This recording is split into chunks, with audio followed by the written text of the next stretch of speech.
ಎಲ್ಲರಿಗೂ ನಮಸ್ಕಾರ. ಇವತ್ತು ನಾವು ಲಾಹೋರಿ ಲೌಕಿ ಸಬ್ಜಿ ಮಾಡ್ತಾಯಿದ್ದೀವಿ.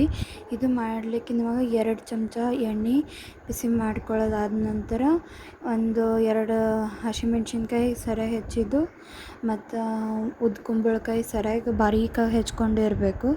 ಆಮೇಲೆ ಎಲ್ಲ ಡ್ರೈ ಫ್ರೂಟ್ಸ್ ಕಾಜು ಬಾದಾಮ್ ಕಿಸ್ಮಿಸ್ ಸರಿಯಾಗಿ ಸಣ್ಣಗೆ ಕಟ್ ಮಾಡ್ಕೊಂಡು ಸರಿಯಾಗಿ ಕಲಿಸ್ಕೋಬೇಕು. ಅದಕ್ಕೆ ಸರಿಯಾಗಿ ಸ್ಮಾಲ್ ಸ್ಟೀಮ್ ಅಪ್ಲೈ ಮಾಡ್ಕೊತ ಅದರಲ್ಲಿ 2 ಚಮಚ ಖಾರ ಪುಡಿ, ಅರ್ಧ ಚಮಚ ಅಷ್ಟು ಅರಿಶಿನ, 1.5 ಚಮಚ ಉಪ್ಪು ಹಾಕಿ ಒಂದು ಬೌಲ್ನಾಗ 2 ಚಮಚ ಅಷ್ಟು ಕಡಲೆ ಹಿಟ್ಟು, 2 ಚಮಚ ಅಷ್ಟು ಕಾರ್ನ್ಫ್ಲವರ್ ಪೌಡ್ರು, 2 ಚಮಚ ಅಷ್ಟು ಅಕ್ಕಿ ಹಿಟ್ಟು ಸರಿಯಾಗಿ ಹಾಕಿ ಕಲಿಸ್ಕೋಬೇಕು.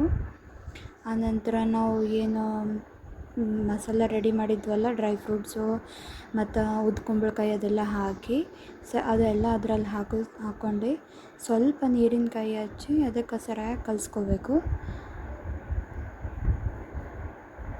ಭಾಳ ಹಳ್ಳಕ್ಕೆ ಮಾಡಬಾರ್ದ್ರಿ. ಭಾಳ ಹಳ್ಳಕ್ಕೆ ಮಾಡಿದ್ರೆ ನಮ್ಮದು ಅದು ಕರೆ ಮುಂದೆ ಕರೆಕ್ಟಾಗಿ ಕರೆದು ಹೋಗೋಂಗಿಲ್ಲ. ಯಾವ ಒಳಗಿಂದೆಲ್ಲ ನಾವು ಮಿಶ್ರಣ ಹಾಕಿರೋದು. ಅದಕ್ಕೆ ಗ್ರೇವಿ ಮಾಡೋಣ. ಅದಕ್ಕೆ 2 ಚಮಚ ಅಷ್ಟು ಎಣ್ಣೆ ಕಾಯೋದಾದ್ಮೇಲೆ ಅದ್ರಾಗ 2 ಚಮಚ ಅಷ್ಟು ಸಾಸಿವೆ, 1 ಚಮಚ ಅಷ್ಟು ಜೀರಿಗೆ ಮತ್ತು ಟೊಮಾಟೊ ಮತ್ತು ಕಾಜು ಮತ್ತು 2 ಟೇಬಲ್ ಸ್ಪೂನ್ ಅಷ್ಟು ಖಾರ ಪುಡಿ ಹಾಕಿ ನಾನು ಅದರದ್ದು ಪೇಸ್ಟ್ ಮಾಡ್ಕೊಂಡಿದ್ದೆ. ಅದು ಪೇಸ್ಟ್ ಇದ್ರೆ ಹಾಕಿ ಹಾಕಿ ಸರಿಯಾಗಿ ಅದು ಬಾಯ್ಲ್ ಮಾಡ್ಕೋಬೇಕು.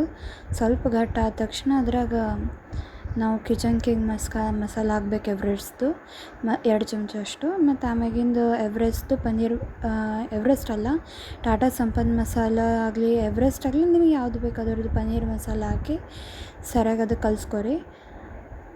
ಮತ್ತು 2 ಚಮಚ ಅಷ್ಟು ಮೊಸರು ಹಾಕಿ ಸರಿಯಾಗಿ ಮಿಕ್ಸ್ ಮಾಡ್ಕೊರಿ. ಸ್ವಲ್ಪ ಬಾಯ್ಲಿಗೆ ಬರೋಣ. ಅದ್ರಾಗ 1 ಚಮಚ ಅಷ್ಟು ಉಪ್ಪು ಹಾಕಬೇಕು.